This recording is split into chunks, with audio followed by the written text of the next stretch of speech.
Welcome back to another episode of Murder, Mysteries, and More. My name's Kaylee. My name is Desi. Don't forget to like and subscribe. Don't forget to hit the bell next to the subscribe button to turn on post notifications. Before we get into this case, we always encourage those who have useful information for any unsolved case to please report it to your local police and sheriff department. December 5th, 1872, it was a stormy night with powerful waves. In the midst of the clouds, an abandoned ghost ship was spotted by a Canadian brig, De Gratia. The ship was found drifting between Portugal and the Azores Islands. The crew decided to board the abandoned ship and not a man in sight. All the crew's clothes were neatly folded and the ship was in perfect condition. The ship was known as the Mary Celeste and is by far one of the greatest maritime mysteries. What is the Mary Celeste ship? She was built in the 1860s. She's 103 feet long and 25 feet wide. Her original name was Amazon. The ship had been in a wreck and the materials from the shipwreck were recycled and the Mary Celeste was built. Winchester purchased the ship, and he hired Captain Benjamin Spooner Brigs. November 7th, 1872, Captain Briggs took the ship towards Genoa, Italy. Briggs handpicked a crew of 7 men. They were all experts. Some of them were his friends, some a family on this voyage. He also brought along his wife and 2-year-old daughter. The ship carried 1,701 barrels of denatured alcohol, aka ethanol. 8 days after her maiden voyage, the De Gratia, another ship, left their port to go to a similar location. December 4th, 1872, the De Gratia spotted an abandoned ship in the ocean.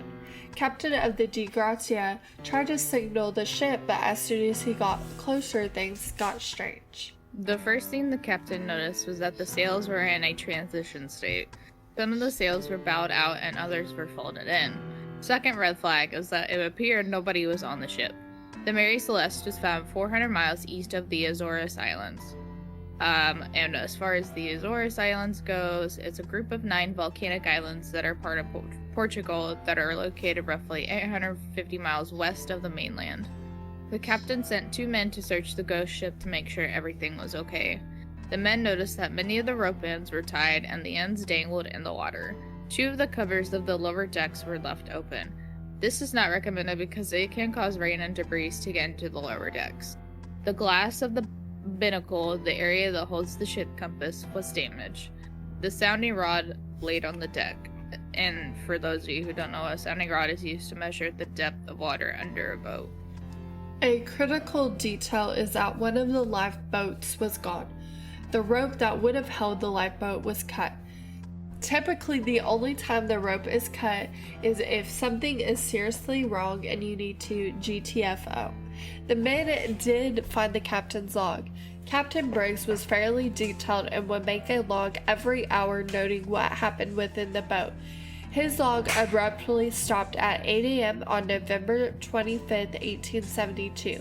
With that being said, it is very likely that what happened occurred between the hours of 8 a.m. to 9 a.m. Also, the captain's last log was in the Azores, so it meant somehow they drifted 400 miles away. It gets even stranger. The crew's clothes were folded, belongings were put in their place, food rations and alcohol barrels were not moved. However, the captain's personal compass was not found. In the bottom hold, the water was roughly 3.5 feet deep, which seems like a lot, but at the time it was pretty normal. It's fairly normal because the deck wasn't airtight and boats were made of wood, so it was easier for water to get through. Boats did have pumps that would pump out excess water at this time. 3.5 feet indicates that it had been a minute since water had been pumped out of the ship. De Gratia chose to bring Mary Celeste to a port so they could salvage earnings. If they bought treasure or a sunken ship, they would receive a handsome finder's fee, which is money given to someone for recovering ship wreckage. Unfortunately, because of this, a trial was held to make sure the ship was turned in a morally correct manner and not insurance fraud. Attorney General Flood attended the trial, which this part leads us into theories of what exactly happened to the crew of the ship. The only evidence they had to go off of was that one of the lifeboat's ropes were cut. Other than that, there was an extreme lack of evidence. This indicates that someone had the opportunity to get away from whatever happened on the ship.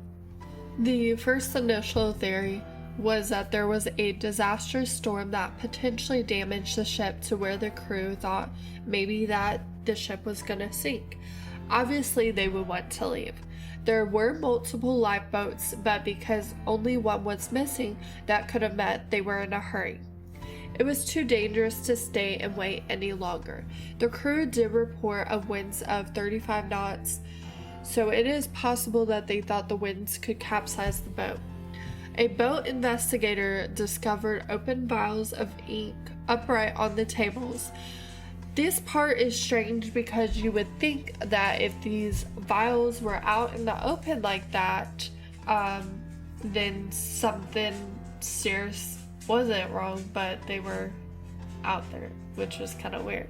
Another factor is that if it was storm related, you would imagine the alcohol barrels would be all over the place. However, they were left untouched.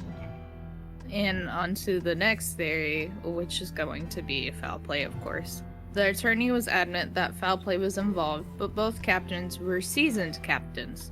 A sheathed sword was found underneath Briggs' bed, and Flood said there could have been blood on it, same with the areas on the deck. However, he was not very descriptive if that was the case. Flood's theory is that the crew members got wasted and murdered the captain and his family, and that they took the one lifeboat out in the open ocean and just abandoned the ship. Flood used the two men's investigation comment: when they went below deck, they smelled alcohol. If you recall, the ship was carrying denatured alcohol, which is not alcohol that was used for drinking, and there was also zero visible signs of struggle.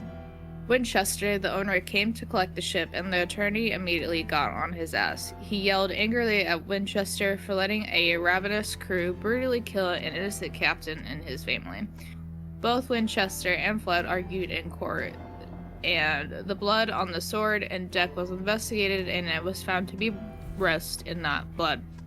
The attorney only paid the Captain of De Gratia 1/3 of what he should have been paid. The next theory is pirates. Although the golden age of piracy was in the 1700s, pirates still thrived in the 1800s. Earlier we mentioned there was no signs of a struggle or evidence such as blood on a sword or some sort of weapon. Pirates are very brutal when they attack.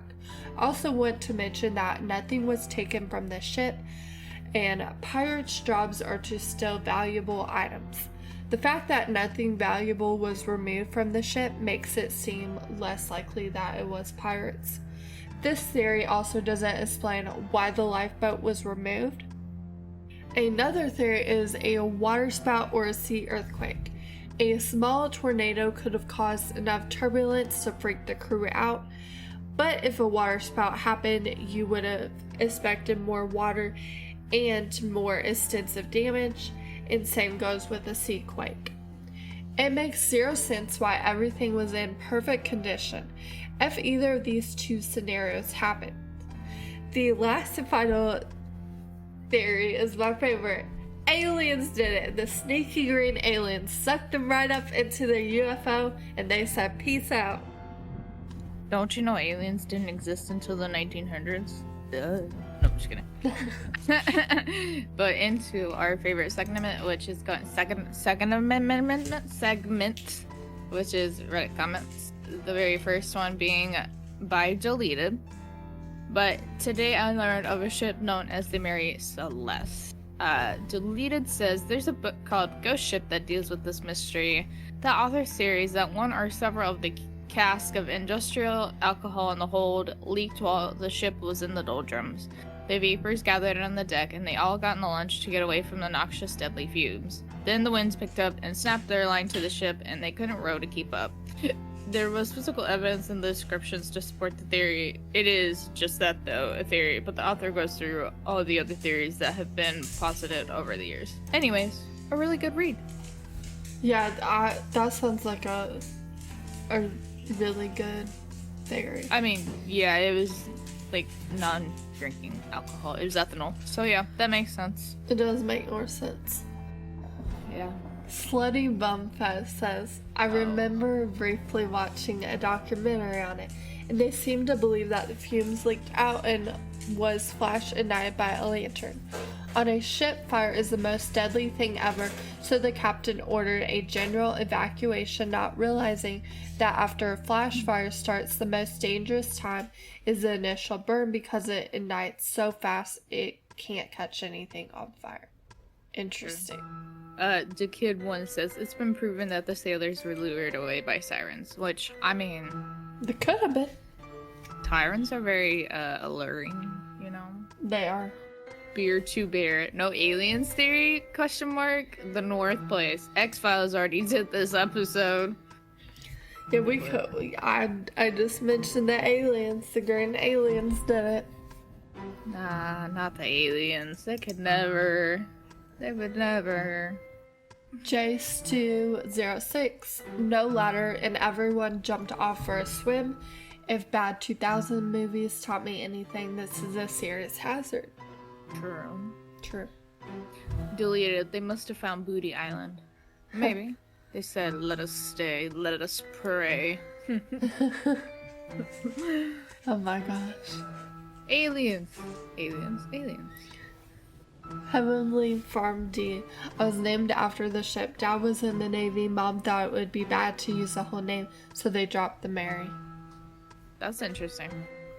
Monkey Cron. A long time ago, someone walked into our office and it was almost empty. They said, it's like the Mary Celeste in here, which prompted me to read about it. Cool saying. I've never heard somebody say that before, but okay. I've never heard that either. Oh god. Slacker Zero. I heard a story of two sailboats sailing from Hawaii to California. The wind was steady, so they decided to go to one boat and have a party. The wind increased and the boat with no crew started to sail away from the crewed boat. After a while, the wind moderated and they were able to catch up. Ooh. Interesting. Sally_2dicks. This is an Unsolved Mysteries episode. Excuse me, what the fuck is the user? Sally 2 dicks. _ Bob Sacramento. Is this the one? Ouch. I just. Uh-oh. That kind of hurt. I stabbed myself with my desk. Oh my god. Okay. Bob Sacramento said, is this the one that had the theory about the ship entering an area with highly aerated water, like right above an underwater volcano, that made the ship less buoyant? The crew thought it was sinking, so they all go into a lifeboat? Or is that a totally different ghost ship? It's the same ship. On to the next one, which is by Damned Scoundrel. Nice name. Maritime mysteries that are actually mysterious. Petty Trash Panda. Trash Panda. Petty Trash Panda. Although they have found both ships, which may give some answers, the Franklin expedition is always going to have a pile of unanswered questions attached to it. I quote like the SB Resolven, a Welsh merchant ship found drifting off the coast of Canada with the lifeboat missing, but the twist is that her lamps were still burning in the last log entry only 6 hours before she was boarded. Lastly, and also from Canada, the mystery of Jerome, a man whose legs have been amputated, washed up alive, but apparently suffering brain damage on a Canadian beach. Interesting. Hiker 16, Mary Celeste. While we would never have the definitive answers, I prefer Brian Hicks' theory to avoid the stench nausea from the fumes of 50 gallons of spilled industrial-grade ethanol in her bilge. Celeste's crew took the boat, tethered to Celeste by a line that parted when the wind picked up, and Celeste sailed off without them. Since the crew never planned to permanently abandon her, only to be gone while the ship aired out, they didn't take much with them. So they died at sea. I'm assuming. Probably. More than likely. They didn't have nothing with them, so yeah. But you would think they would find a smaller boat. You think so? But, I mean, the ocean is pretty big, so maybe not. The motion in the ocean. The motion in the ocean. Graf Warlock, the Frieden. Oh my god, it got in the way. The Freedom. The ship went missing in the Caribbean during the 1980s and was subsequently spotted at various ports where it shouldn't have been. A creepy one, nothing supernatural, but some sort of foul play surely befell its crew. Possible. Oh my god, Zoink 1602. There's a podcast called Ship Hits the Fan. Give that a go. Hey yo, ship hits the fan? That's a cool name. That's a cool fucking name. A+ for creativity. Yeah, I would have. I probably would have never thought of that, but okay. Orinoco, off topic, but I use versions of Caught in a Storm and Vanished as examples of the sort of mysterious language I hate. The boat sank. That's what happens when you lose a boat. It sinks. People don't realize how difficult it can be to find recent shipwrecks, even with their sonar, satellites, and robots. Very true. It took them a while to find the Titanic. Yeah, it did. Even when it's like they knew the spot is okay, it took them forever because it was pretty deep down below. This one's by Veterinino, and it's today I learned in the 1872 Mary Celeste was found abandoned in the middle of the calm seas. The world is you. What I learned is that there was insurance and people committing insurance fraud in 1885. Crazy. If that was my guess, would they be taken as slaves for work and the stuff on the ship wasn't needed by the captures? Slaves! No. The Colonel Clink. There is a similar event, but the entire crew was killed except for one last guy who made the Mayday call. He said the thing was about to get him, and when they turned up, surely enough, he had mysteriously died as well. 90s nerd Josh. Dracula? Question mark? I don't know, man. If it was Dracula, I think he'd find more evidence. Legend _ Forge. I heard that one at camp last year wasn't bad, but I've heard better. Ghost stories rely heavily on performance, and this guy was a little bit of lack. Damn. Towers says, I feel like this is like not having heard about the Titanic. Very true. Yeah, very true. Titanic was just as popular. I'm talking Ace. They all died. Caesar 9595. Of course they did. They'd be at least 150 years old by now. I mean, some people live to be 120, so you never know. They could be immortal. That would be some shit.